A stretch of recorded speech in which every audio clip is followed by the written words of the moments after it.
شاهد عودة قناة رائعة ومثيرة جدا للبث من جديد بعد انقطاع لفترة طويلة، وعلى القمر النايل سات. القناة قناة ترفيهية ودراما ومنوعات وعائلية ومحبوبة لجميع المشاهدين. بسم الله الرحمن الرحيم، والصلاة والسلام على حبيبنا محمد وعلى آله الطيبين الطاهرين وصحبه المنتجبين. السلام عليكم أحبائي ومتابعين والمشتركين. اليوم عندنا خبر يفرح هواي ناس، خصوصا متابعين هاي القناة. وأخيرا وبعد غياب دام طويلا ترجع للبث من جديد وعلى القمر النايل سات. القناة رجعت بجودة عالية جدا، وطبعا هواي متابعين كانوا يسألون وين اختفت هاي القناة وشو وقت ترجع، واليوم نقدر نقول القناة رجعت رسميا وتشتغل حاليا على القمر النايل سات.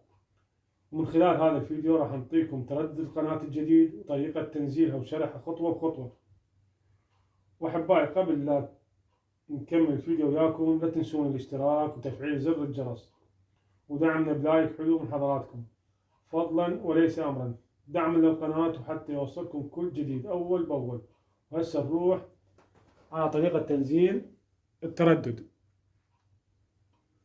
احبائي مثل ما تشوفون هسه قامت الاعدادات هاي قدامكم. انا عندي شغل بالحقل الرابع، حقل قائمة الترددات. اضغط عليها اوكي، راح تطلع عندي هاي القائمة. القائمة جوا اسفلها 4 الوان: احمر، اخضر، اصفر، وازرق. الاحمر حذف، والاخضر اضافة، والتعديل اصفر، والازرق بحث.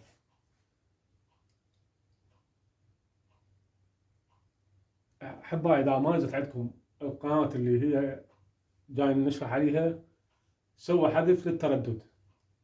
اضغط احمر راح يطلع عندي حذف، اعطيها حذف، راح انزلها من جديد باللون الاخضر اضافة، واضيف التردد 12688 القطبية عمودي او حرف في، ومعدل الترميز 27500. اضغط على موافقة وحفظ، نزل عندي هذا التردد. هسه اعطيه بحث، اول مرة تحديد وبعدين بحث باللون الازرق.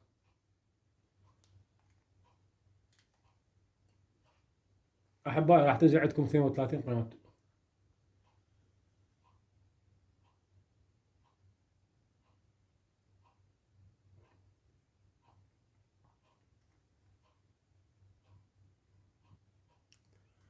احبائي القناة نزلت وهذا اسمها مثل ما تشوفون، القناة هاي.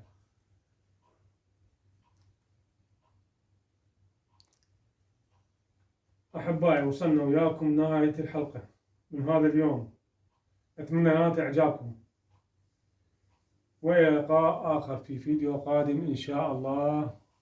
أوقات سعيدة ودمتم بألف خير.